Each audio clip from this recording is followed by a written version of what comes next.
Los temas más relevantes en Puebla, explicados por los expertos en el área. Acompáñanos en 30 minutos con Angélica Chevalier. ¿Dónde está tu cámara? ¿Qué tal? ¿Cómo le va? Muy buenas tardes. Me da mucho gusto saludarlo y bienvenido a una emisión más de 30 minutos con Angélica Chevalier.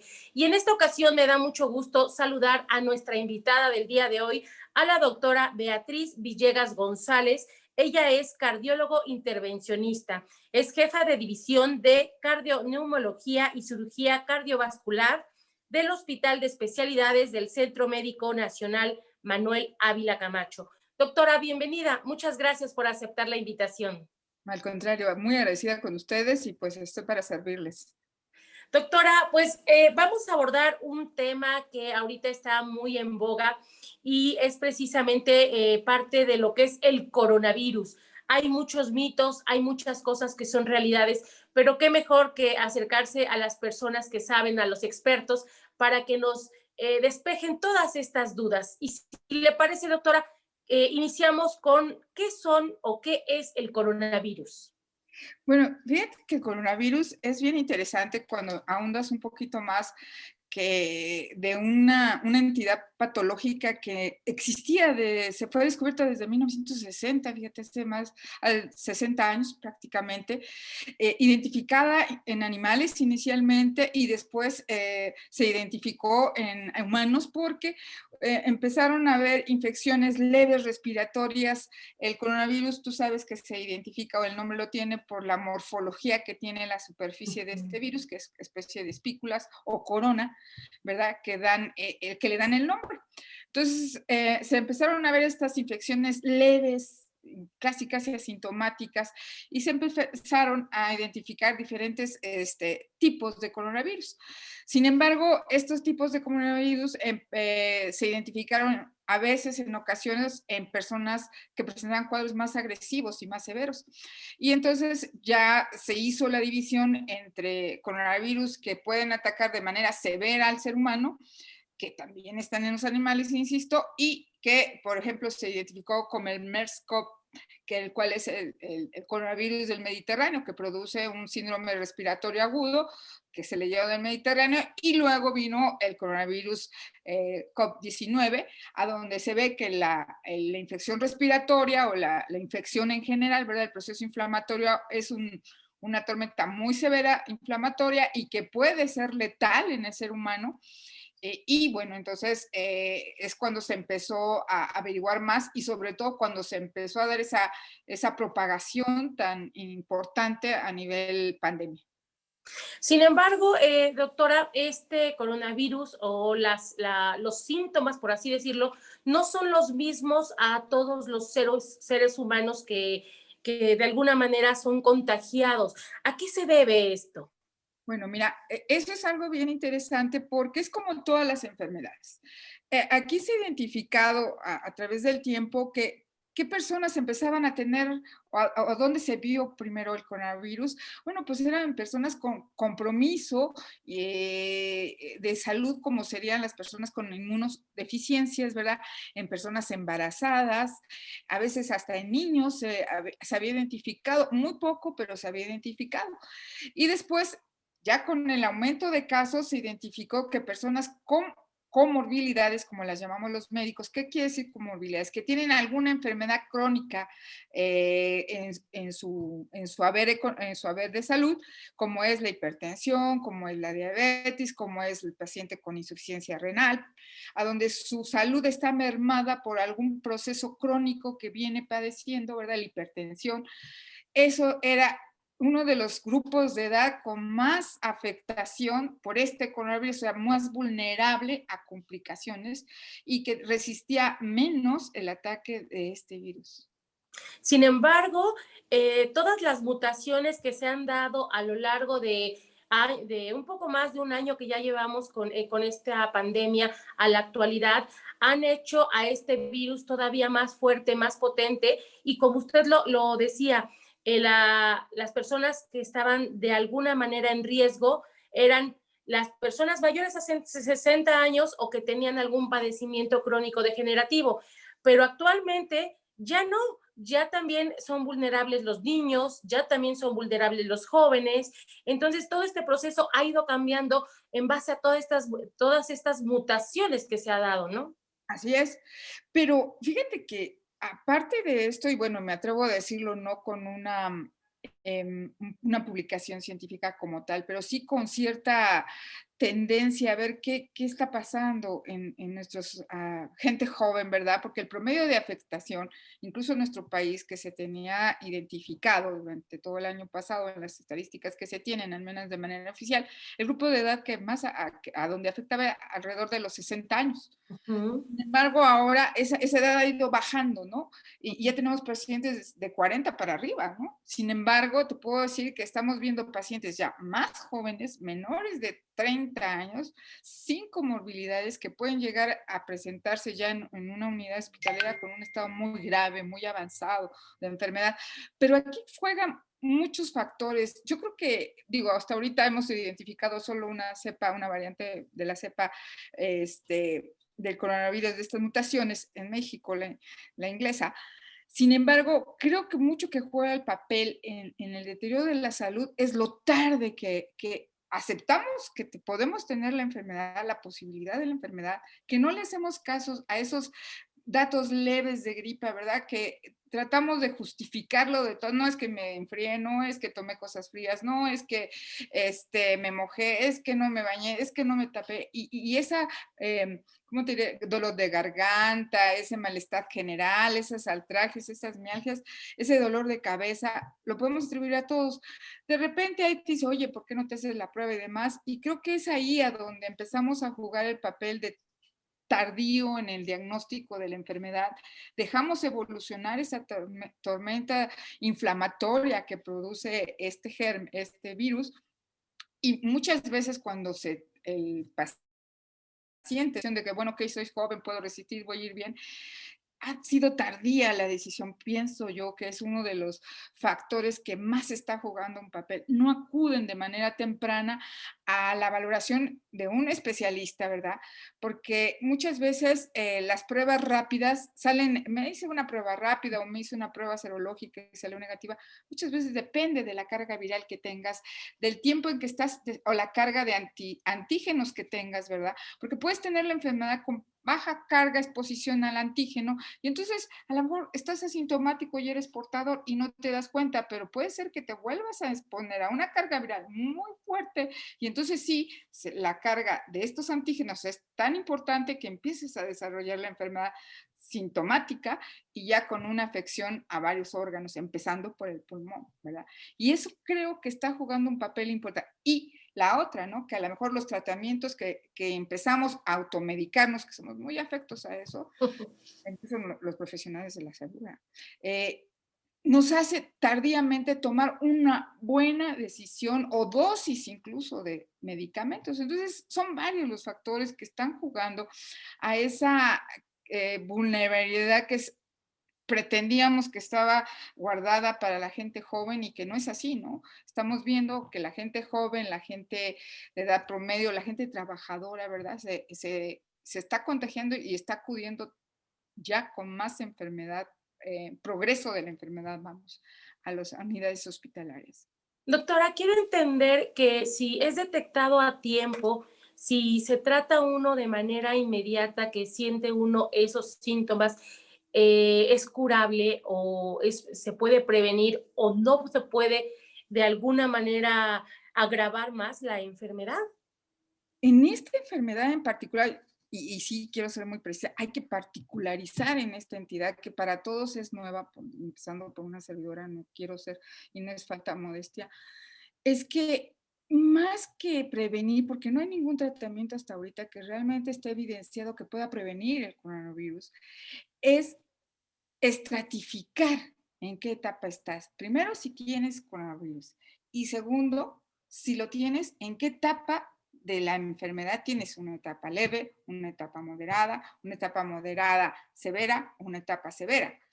Y para eso sí tienes que acudir con un experto en salud, porque te puedo decir que a veces la manera de estratificar puede ser un test, una prueba. No, pues la PCR salió negativa, pero hay alguien que dice, no, pues yo me tengo estos síntomas. Bueno, espérate un poco, date tiempo en ese periodo de incubación o de acúmulo de antígenos o de cantidad de antígenos, de carga viral que tienes, para que te pueda salir positiva la prueba. Porque puedes tener la enfermedad y puedes tener falsos negativos y falsos positivos. Por eso mucha gente piensa que la medicina es fácil. No, incluso hasta los expertos en esto te dicen y te hablan de etapas, te hablan de un análisis estructural tanto de los datos clínicos, de la exploración del paciente, de los datos de laboratorio, de los estudios y de imagenología que pueden hacerte estratificar bien al paciente y decir, ¿sabes qué? Este paciente necesita un tratamiento intenso o un tratamiento en casa o un tratamiento intrahospitalario. Entonces, es ahí a donde creo que nos estamos perdiendo un poco todos, confiándonos en que 1, 2 o 3 pastillitas nos pueden prevenir la evolución mala de esta enfermedad, ¿no? Este tratamiento, quiero entender, doctora, que es en base a la etapa en la que se encuentre la persona que está contagiada, ¿no? No sé si me pudiera explicar un poquito cuáles son, hablando de tiempos, cuáles son estas etapas por las que pasan. Gracias. Paciente asintomático positivo. Sí, con mínimos datos, con una estratificación baja después de la valoración médica especializada. Dices, a este paciente le podemos dar el tratamiento ABC, que no quiero identificarlo porque puede ser mal utilizada el nombre de los medicamentos, que ya está bien establecido en las unidades hospitalarias de primer contacto, tanto de la salubridad como a nivel nacional, como las instituciones privadas, como las instituciones de salud pública. Este paciente se le da este medicamento y se va a casa. Pum. Ok. Este paciente ya tiene alterado esta situación de sangre, tiene estos datos, lleva esta evolución de días de síntomas, ¿verdad? Eso es muy, muy importante. Y bueno, su estado clínico ha sido no a la mejoría, sino al deterioro. Entonces, ¿sabes qué? Este paciente podemos agregarle, porque una de las situaciones que se da con esta enfermedad son las infecciones agregadas al coronavirus de tipo bacteriano. Y entonces esto es la que complica más la evolución y hace que el paciente se deteriore más rápido. Entonces ahí es donde a veces tienes que agregar un antibiótico más fuerte o de más amplio espectro, como lo conocemos los médicos, pero depende de la economía o el órgano afectado que esté involucrado y que esté teniendo esta infección agregada a la infección viral. Y entonces por eso es que tienes que estratificar si el paciente primero es asintomático portador o tiene una afectación sintomática leve. Segundo, no, ¿sabes qué? Tiene coronavirus, pero aparte tiene otra infección, hay que agregarle esto, hay que darle una mayor carga de antiinflamatorios o antiinflamatorios más potentes, ¿verdad? O lo puedo dejar con antiinflamatorios de moderna potencia, vía oral, la dosis X para su kilogramo de peso o su masa corporal, o no, este paciente yo no lo puedo dejar ir de alta y no solamente darle dosis más fuertes o dosis plenas, sino tiene requerimiento de medicamento intrahospitalario, intravenoso, con un monitoreo estricto de evolución de fiebre, de insuficiencia respiratoria, de saturación de oxígeno, de afección de otros órganos blancos, como sería corazón, como sería riñón, ¿verdad? Entonces, sí, verdaderamente el problema es que hemos hecho muy superficial el diagnóstico en población general que no ha tenido una evolución satisfactoria en cuanto a sus síntomas, ¿no? Mucha gente pues, se toma pues una aspirina, un paracetamol, un ibuprofeno y dice, con eso se me va a quitar. Si se le quita, no tiene fiebre, no tiene más tos y pasan 15 días y no hay un deterioro de esos síntomas, bueno, posiblemente tuvo un coronavirus y no lo vamos a saber si no se hace una prueba muy específica ya de anticuerpos, ¿verdad? Porque ya lo tuvo. Y ya a lo mejor la de antígenos, la prueba de antígenos, pues ya no le sale positiva, ¿verdad? Nada más la historia de que tuvo. Ahora, el problema es que al hacerse la prueba, no, pues ya no tengo la inmunidad. No, tampoco, así no es, tampoco tenemos claro ese tipo de información para esta enfermedad tan importante y tan serio. Y hablaba usted ahorita de los asintomáticos, que es un tema también aparte, porque a final de cuentas a todos nos han dicho, tómate la temperatura, checa si en algún momento tu oxigenación está por debajo de los 95. Sin embargo, para los asintomáticos, esto no es algo con lo cual podamos testificar que no tenga el virus, ¿no? Y sí puede ser un portador de él y lo puede contagiar en este sentido. Así es, esa es la importancia de la prevención, pero en medidas preventivas, vamos, o sea, no es el gobierno mexicano, es la humanidad entera. ¿A qué países les ha ido mejor? Seamos honestos, a los países que por mutuo personal, por educación, por interés, por el motivo que ustedes gusten y pongamos en la mesa, llevan a cabo la protección, primero mía y luego del de junto. Y hablo del de junto, papá, mamá, hermanos, esposos, amigos, colegas, compañeros de trabajo. Digo, es que es algo que yo no puedo, tu servidora, verdaderamente dice uno, y la consulta privada o debe uno ser muy responsable con quién entro en contacto, cómo voy a entrar en contacto con la gente, de mi protección, de mi mascarilla, de mi careta, de mi lavado de manos, de mi gel y después lavarme las manos, porque no nada más el gel es algo momentáneo, pero nos cogemos la cara, el pelo, por ejemplo, que es un lugar a donde se puede permanecer horas el coronavirus, y no sabemos si atrás de nosotros estaba alguien portador. Llega alguien, nos acaricia la cabeza por signo de amor, de cariño, de amistad, de cordialidad, y luego no se lava las manos y luego se come algo. Está siendo un vector de transmisión. Entonces, por eso es que la prevención de los asintomáticos es a través de estas barreras que se han establecido y que todo mundo ya conoce y que a lo mejor nos parecen a veces, ay, otra vez el gel, otra vez la mascarilla todo el tiempo y nos cansamos de tener la mascarilla, pero es la manera en que me protejo y protejo a los demás y sobre todo, si lo queremos ver así, a los que amo. Y bueno, como usted comenta, ¿no? La mascarilla en este sentido, porque el tenerla puesta en un momento dado que estemos en contacto con una persona que está contagiada, la carga viral debe ser menos, ¿no? Al tener colocada y bien colocada, sobre todo, la mascarilla, ¿no? Porque en muchas ocasiones vemos que traen la mascarilla cubriendo boca, pero queda al descubierto la nariz, por así decirlo. Exactamente, y sabemos que este virus se transmite a través de gotas de secreción, tanto al toser como al estornudar como al hablar, pero además puede permanecer en el aire unos minutos. Entonces, si alguien libera una carga viral alta y está en el ambiente, digo, y pasas por ahí y no llevas bien cubierta esa área donde tienes una mucosa inmediatamente expuesta a donde se puede adherir el germen, pues te estás exponiendo y de nada te sirve el cubrebocas, ¿no? Entonces, ese es algo muy importante. Y cuando no podemos tener esa distancia que ya en estos tiempos nos estaban hablando de 2 metros, ya no de 1,5 metros, sino de 2 metros, aparte de la mascarilla, pues mínimo la careta. La verdad es que si yo sé que voy a ir a un lugar a donde no voy a poder tener esos 2 metros de distancia, pues yo me compro mi caretita, me pongo mi cubrebocas.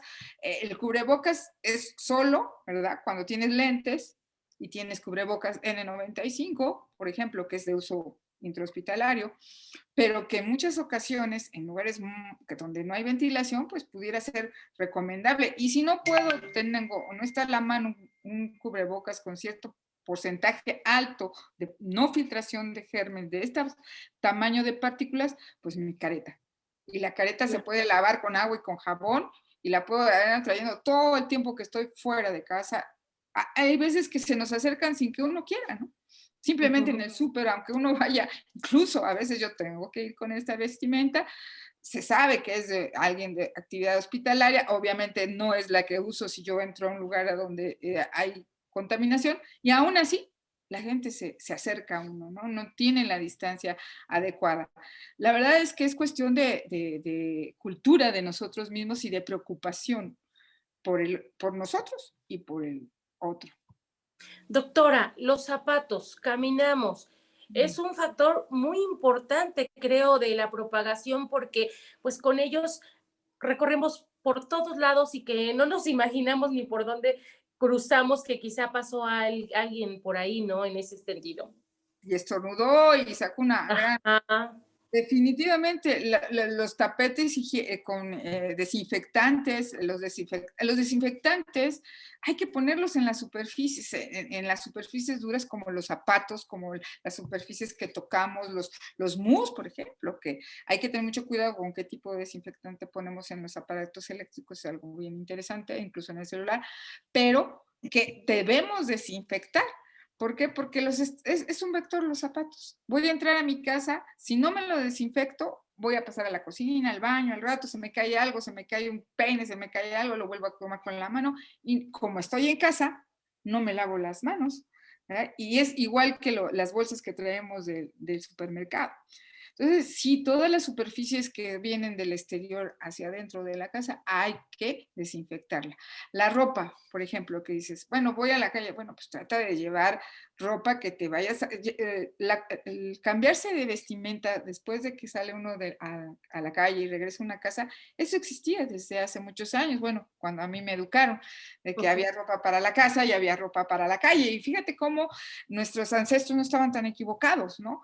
Eso sería muy buena práctica para las familias que sobre todo tienen personas vulnerables, ¿verdad? Personas de edad, personas mayores, niños con alguna enfermedad o algún familiar con alguna deficiencia, cardiópatas, hipertensos, diabéticos. De verdad, llevar a cabo todas estas medidas preventivas que no nos cuestan y son buenos, de verdad son buenos hábitos. Ahí voy a compartir un dicho de alguien que yo estimo mucho. Dice, ahora entiendo y amo más a mi suegra. Le decía yo, ¿por qué? Porque yo antes la odiaba, me decía, lávate las manos. Hacía yo algo y lávate las manos. Y lávate las manos, ¿no? Y el yerno pues la odiaba. Y ahora que se está dando cuenta, fíjate, que esto ha sido una medida salvatoria de vidas, ¿eh? Salva la vida esto, aunque no lo crean. No, sonríe y dice que la ama. Entonces, fíjate cómo a veces las circunstancias de la vida y la educación que a veces nos dan y que no entendemos y que a lo mejor ahorita nos parecen exageradas, en ese tiempo le parecía exagerada, ahora ha hecho que en su familia nadie esté contagiado. Hasta ahorita no le ha dado nada. Y están en el... Oiga, doctora, y en el caso, por ejemplo, de los insectos, las moscas, los mosquitos, que pues igual andan por todos lados y no sabemos dónde se paran y a final de cuentas tienen el acceso libre a nuestra casa, donde andamos, pues se paran en nuestra piel. ¿Qué sucede ahí? Fíjate que es bien interesante, leyendo un poquito por ahí de lo que hay en general, de verdad que es interesantísimo porque a veces piensas que sí pueden, en las patitas llegan y ay, me picó, me hizo una lesión, algo, y me va a contagiar. No, por esa vía como vector no contagian el coronavirus, pero sí pueden ser un vector para que en la superficie donde ellos estén, y si es que llegan en algún momento, se ha dicho, no se ha comprobado, pero sí se ha dicho que por eso hay que limpiar con desinfectante toda la superficie y toda la casa a donde pueda haber este tipo de animales, ¿no? De insectos sobre todo. Entonces a veces es la cocina, ¿no? Donde andamos ahí con las moscas, a veces no son por gusto y bueno, es recomendable más que nada desinfectar las superficies donde sabemos que pudiera haber estado en contacto. Por último, doctora, pues en el caso también de lo que es la nariz, el estarse aseando, por así decirlo, la garganta, que luego igual siente uno resequedad, ¿cómo prevenir las infecciones en este sentido? Mira, no se ha comprobado nada, no hay una evidencia científica de que el estar haciéndose lavados de nariz y garganta vaya a quitar o disminuir la presencia del coronavirus o la enfermedad por coronavirus. Lo cierto es que la higiene en nuestra cavidad bucal y la higiene nasal, pues es importante, ¿no? Sobre todo la cavidad bucal, porque las caries sí pueden favorecer muchas infecciones agregadas a lo que pudiera ser una enfermedad sencilla o un leve de coronavirus. No, aquí lo interesante, por ahí hay algún dicho coloquial que dice el ponerse el Vaporub, por ejemplo, en la nariz te protege. No, el eucalipto tiene cierta actividad antiviral o disminuye en algún momento, se han hecho estudios muy sencillos contra los virus, pero pues básicamente es como una barrera mecánica, pero es muy molesto andar con Vaporub todos los días o eucalipto en la nariz, ¿no? Pero bueno, eso sería alguna justificación de estas situaciones, pero no se ha comprobado que te protege realmente contra el coronavirus. Doctora Beatriz Villegas, para cerrar, como quien dice esta entrevista, ¿cuáles serían las recomendaciones o las indicaciones que usted, como personal médico y en base a la experiencia que ha tenido con el contacto de pacientes con COVID-19, daría a nuestro público en general? Pues las recomendaciones que todos conocemos. Primero, la primera, si no tienes que salir a la calle, si no tienes que estar en contacto con la gente, no salgas, no salgas. El hecho, uno nunca sabe si el que tenemos, la persona que está junto a nosotros, que nos va a atender o que va platicando con otra gente alrededor o que va haciendo ejercicio, que esa es la otra cosa, a una distancia no prudente de nosotros, puede ser un portador asintomático con una carga viral importante. La primera sería esa. La segunda es andar con su cubrebocas, si es posible, si tolera, si siente bien la mascarilla, la careta, perdón, sobre todo en la gente que no tiene uso de lentes. Los lentes, como sea, es una barrera mecánica para el contacto con conjuntivas, que sería la otra. El lavado frecuente de manos. Fíjate que más que el gel, yo hablo mucho de jabón y el agua es uno de los mecanismos para prevenir cualquier infección, de los más estudiados y evidenciados y con evidencia científica que disminuyen las infecciones de todo tipo, no nada más el coronavirus, y el gel frecuente cuando entramos en contacto con superficies que están fuera de nuestro control de limpieza por los desinfectantes. Y hablo en todos los aspectos, incluso hasta la misma oficina. Entonces, esas serían, en cuanto a las barreras que estamos implementando. Si tienes que ir a lugares fuera de esto, pues tratar de tener una vida sana. El hacer ejercicio de manera individual no está prohibido.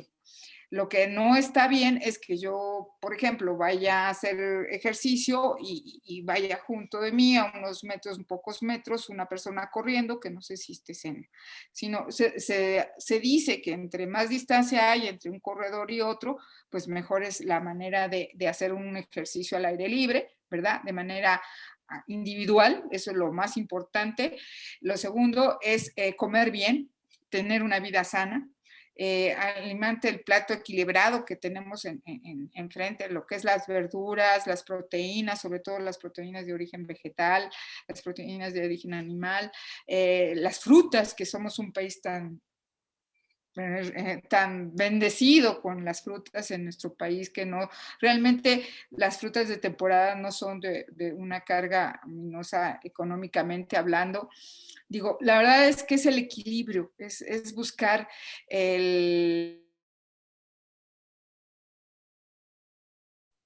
impedir el contacto con la gente que no sabemos qué condiciones de salud tengan, ¿no? Y desde la persona que está junto de nosotros, ¿no? Cuidar al de junto, preocuparnos por el de junto, saber que si, no porque no es de mi familia o a mí no me va a afectar, siempre nos va a afectar de alguna u otra manera si no nos preocupamos por el resto de nuestros seres humanos que conviven con nosotros. Pues doctora, se nos acabó el tiempo. De verdad, le agradezco mucho esta plática tan rica, tan nutrida. Y muchas gracias de verdad porque pues, nos ha despejado muchas dudas. Doctora Beatriz Villegas González, ella es cardióloga intervencionista. Muchas gracias, le agradezco y seguimos en contacto. Que esté muy bien. A sus órdenes. Muchísimas gracias por su atención. Al contrario, gracias. Le agradezco. Ella es también la jefa de división de Cardioneumología y Cirugía Cardiovascular del Hospital de Especialidades del Centro Médico Nacional Manuel Ávila Camacho. Y yo le agradezco a usted el favor de su atención, de habernos acompañado durante esta media hora. Gracias por conectarse al Facebook 30 Minutos con Angélica Chevalier. Su servidora le agradece el favor de su preferencia y nos vemos en la siguiente entrevista. Hasta la próxima. 30 Minutos con Angélica Chevalier concluye por hoy. Te esperamos en nuestra próxima emisión. Sígueme en Twitter, @AngieCheva.